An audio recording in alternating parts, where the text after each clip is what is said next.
আসসালামু আলাইকুম। আশা করি আপনারা সবাই ভালো আছেন। আলহামদুলিল্লাহ, আমিও ভালো আছি। এগুলো কে কে চেনেন বলুন তো? এগুলো হচ্ছে পাট শাক। এই শাকগুলো আমার কাছে অনেক বেশি ভালো লাগে। নিশ্চয়ই আপনাদের কাছে, তাই না? আমার তো মনে হয় মেয়েরা শাক খেতে অনেক বেশি পছন্দ করে। আর প্রত্যেকদিনের রুটিনে যদি শাক থাকে, তাহলে তো কোনো কথাই নেই। শাক বেছে নিলাম, এরপর একটু মুরগি রান্না করব। আমি আগে পেঁয়াজটা লাল লাল করে নিয়ে এখানে সমস্ত মশলা একসঙ্গে অ্যাড করিয়ে সুন্দরভাবে কষিয়ে নিয়েছি। রান্নাটা আপনাদের সঙ্গে শেয়ার করলাম না, কেননা আমি এর আগেও মুরগি রান্নাটা শেয়ার করেছি। রান্না বান্না কমপ্লিট, মা ছেলে একটু বসে লুডো খেলছি। এরকম সময় কাটাতে কার না ভালো লাগে বলুন তো? ছেলেরও যেহেতু খেলার সাথে নেই, ছেলের সঙ্গে তো সময় দিতেই হবে, তাই না? তাই জন্য বললাম যে আসো বাবা, আমরা একটু লুডো খেলি। মা ছেলে খেলতে খেলতে কখন যে অনেক রাত হয়ে গেল বুঝতেই পারলাম না।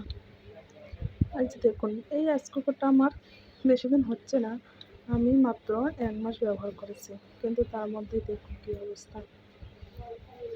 যে এখানে আমি তারটা লাগাবো সেখানে একটা দেখুন সুইচ নড়তেছে, মানে ওটা সমস্যা হয়ে গেছে।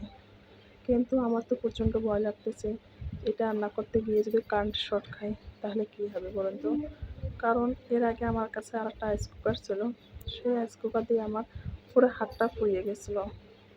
অনেক কষ্টে আমার হাতের দাগগুলো পালিয়েছে। এখন যদি আবার সেই অবস্থা হয় বলুন তো? সেই জন্য আমি ভাবছি এটাকে এখন প্যাকেট করে রেখে দেবো। মোটরসাইকেলের বাবা যখন আসবে তখন তার কাছ থেকে ঠিক করিয়ে নেব। ফেলে রাখলে নোংরা হবে, নষ্ট হবে, সেজন্য আমি ফেলে রাখবো না, সুন্দরভাবে প্যাকেট করে রাখবো। আসলে এসব জিনিস দেখা যাচ্ছে কখনো অনেক দিন ব্যবহার করলে কোনো হয় না, আবার দেখা যায় যে অল্প দিন ব্যবহার করার পরে নষ্ট হয়ে যায়। এটা হলো ভাগ্যে, যার ভাগ্যে মানায় তাকে সেভাবেই ইউজ করতে হয়। এটা ব্যবহারেরও উপর নির্ভর করে, কিন্তু আমি তো বেশি দিন ব্যবহার করি না, শুধু 3-4 মাস। আমরা তো সবাই রোজা ছিলাম, মুসলিমের জন্য ভাত রান্না করতে হয়েছিল। তখনই যে কীভাবে নষ্ট হয়েছে সেটা বলতে পারবো না। আমি এখন সমস্তটা পুরো প্যাকেটে রেখে দিলাম। এখন আমি এটা সুন্দরভাবে রেখে দেবো যাতে কোনোভাবে নষ্ট না হয়। আর এদিকে আমার আগের যে রাইস কুকারটা ছিল ওটা তো আমার কারেন্ট শর্ট করে আমার হাত পুড়িয়ে গেছে, একটু আগে বললাম। সেটা তো বাটিগুলো অবশ্যই আছে, এগুলো আমি সুন্দরভাবে পরিষ্কার করে রেখে দিচ্ছি। এটা হলো 4 নম্বর কড়াই। এই কড়াইটা আমি কয়েকদিন আগে নিয়েছি। আমার এরকম টুকিটাকি ঘরের জিনিস কেনাকাটা করতে অনেক ভালো লাগে।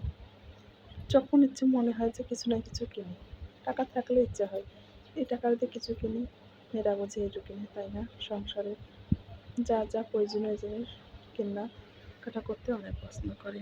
আমার মতো মনে হয় আমার সব আপুরাই, তাই না আপু?